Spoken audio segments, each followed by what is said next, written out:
Hamster কম্পার্টের মধ্যে আপনারা কীভাবে ওয়ালেট কানেক্ট করবেন তাই দেখাবো আজকের এই ভিডিওর মাধ্যমে। আজকের এই ভিডিওর মধ্যে কীভাবে আপনারা বাইন্যান্স, কীভাবে আপনারা ওকেক্স, বাইবিট, টেলিগ্রাম, ইবিআই যে কোনো ওয়ালেট কীভাবে আপনারা কানেক্ট করতে পারবেন তাই দেখাবো এই ভিডিওর মধ্যে। যারা বলেছেন যে হ্যামস্টার কম্পার্ট পেমেন্ট দিবেন না, তারা জানি এখন থেকে কিন্তু কাজ করা শুরু করে দিয়েছেন। তো চলুন দেখিয়ে দিই কীভাবে আপনারা হ্যামস্টার কম্পার্টের মধ্যে বাইন্যান্স, ওকেক্স, বাইবিট এই ওয়ালেটগুলো কানেক্ট করবেন কীভাবে। তো বন্ধুরা, হ্যামস্টার কম্পার্টের মধ্যে আমি প্রথমে আপনাদেরকে দেখাবো কিভাবে আপনারা বাইন্যান্স ওয়ালেটটা কানেক্ট করবেন। বাইন্যান্স ওয়ালেট কানেক্ট করার জন্য আমরা প্রথমেই চলে যাব আমাদের হ্যামস্টার কম্পার্টের মধ্যে। আমরা হ্যামস্টার কম্পার্টের মধ্যে আসার পরে আপনি যদি বাইবিট কানেক্ট করতে চান তাহলে সেম প্রসেস আমি স্টেপ বাই স্টেপ আপনাকে দেখাবো। আমরা হ্যামস্টার কম্পার্টের মধ্যে আসার পরে এয়ারড্রপ সেকশনে যাব। আপনাদের এখানে প্রথমে দেখবেন পয়েন্টটা থাকবে, এখান থেকে আপনারা উইথড্র সেকশনে চলে আসবেন। আসার পর দেখেন বাইন্যান্স এক্সচেঞ্জ নামে অপশন, এখানের মধ্যে ক্লিক করে দিবেন। এখানে ক্লিক করার সাথে সাথে তারা বলছে do you have in Binance account, আপনাকে একটি বাইন্যান্স অ্যাকাউন্ট আছে? যদি আপনার বাইন্যান্স অ্যাকাউন্ট থাকে তাহলে ইয়েস আই হ্যাভ ইট, যদি না থাকে নো ক্রিয়েট করে দিবেন।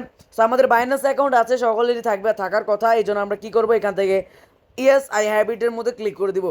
এখানে ক্লিক করার সাথে সাথে দেখেন প্রথমে তারা কি বলছে, সেপ্টেম্বর 13 তারিখ থেকে এটা শুরু, এবং কি সেপ্টেম্বর 21 তারিখ এটা ডিপোজিট, যেটা আপনাদের ডিপোজিট অ্যাড্রেসগুলো বসাবেন সেটা অফ হয়ে যাবে। তো এখানে আমাদেরকে বাইন্যান্সের হ্যামস্টারের যে অ্যাড্রেসটা সেটা এবং কি মেমোটা দিতে হবে। সেটা কোথায় পাবো, সেটা পাওয়ার জন্য আমরা সঠিক চলে যাবো আমাদের বাইন্যান্স অ্যাপ্লিকেশনের মধ্যে। ওকে, আমরা বাইন্যান্সের মধ্যে চলে আসলাম। বাইন্যান্সে আসার পরে আমরা এখান থেকে জাস্ট বাইন্যান্সে চলে আসবো, অপশন পেয়ে যাবেন, সার্চ অপশনে চলে আসবেন, অথবা ওয়ালেট সেকশন থেকে আপনারা এখান থেকে দেখবেন, আমরা যেখানে নিচে একটা ওয়ালেট সেকশন, সেখান থেকে আমরা সেখানে দেখবেন ডিপোজিট যে সেকশনটা, এই যে ডিপোজিট যে সেকশনটা, আমরা এখানে চলে আসবো। আমরা ডিপোজিট সেকশনের মধ্যে চলে আসলাম। ডিপোজিট সেকশনের মধ্যে আসার পরে এখানে যে আমরা হ্যামস্টার লেগে সার্চ করবো, অথবা হ্যামস্টারের যে শর্ট নামটা সেটা দিয়ে আমরা কিন্তু সার্চ করতে পারি। ওকে, সো আপনারা যে যে নামে সার্চ করেন। সো আমি এখান থেকে হ্যামস্টার দেখেন চলে এসেছে, আমাদের এই যে হ্যামস্টারটা এটা আমরা কেটে দিই, আমাদের এখান থেকে হ্যামস্টার চলে এসেছে।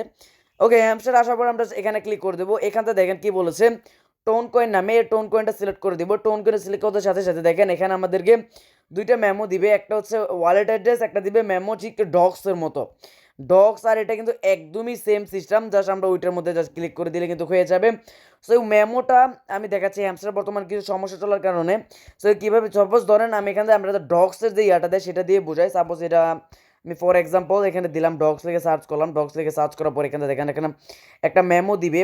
এই মেমোটা আমরা এখান থেকে নিয়ে নেব। মেমোটা নেওয়ার পরে ওয়ালেট অ্যাড্রেসটা নেওয়ার পরে আমরা শুধু এখানে চলে আসবো হ্যামস্টারের মধ্যে। হ্যামস্টারের মধ্যে আসার পরে আমাদের যে ওয়ালেট অ্যাড্রেসটা সেটা আমরা এখানে পেস্ট করে দিব, এবং কি মেমোর জায়গাতে আমরা মেমোটা পেস্ট করে দিব ঠিক ডক্সের মতো। এখন বাইবিট এখন নতুন একটা এক্সচেঞ্জার রয়েছে ইবিআই, এটা সবগুলো একই সিস্টেম, একই সেম। আপনারা যেভাবে যেটা করতে চান জাস্ট ওইটার মধ্যে দিয়ে দিলে কিন্তু হয়ে যাবে। ওকে, সো আমি অ্যাড্রেস সেকশন থেকে চলে আসলাম, আবার উইথড্র সেকশন থেকে বাইন্যান্সে চলে আসলাম, ইয়েস আই এবারে ক্লিক করলাম। আমাদের হ্যামস্টার মতো অর্থাৎ ডগসের মতো যেটা, এটা আমরা এখানে পেস্ট করে দেবো হ্যামস্টারের যে ডিপোজিট অ্যাড্রেস, এমনকি মেমোটা দিয়ে সেভ টু অ্যান্ড চুজ নামে যে অপশনটা, এখানে ক্লিক করতে সাথে সাথে কিন্তু আমাদের ওয়ালেট অ্যাড্রেসটা কিন্তু যোগ হয়ে যাবে। যখন তারা পেমেন্ট করবে সরাসরি আপনার অ্যাকাউন্টে কিন্তু টাকাটা যোগ হয়ে যাবে। সো এই ছিল ভিডিওটা কেমন লেগেছে অবশ্যই কমেন্ট করে জানিয়ে দেবেন। দেখুন নেক্সট আমাদের ভিডিওতে, আল্লাহ হাফেজ।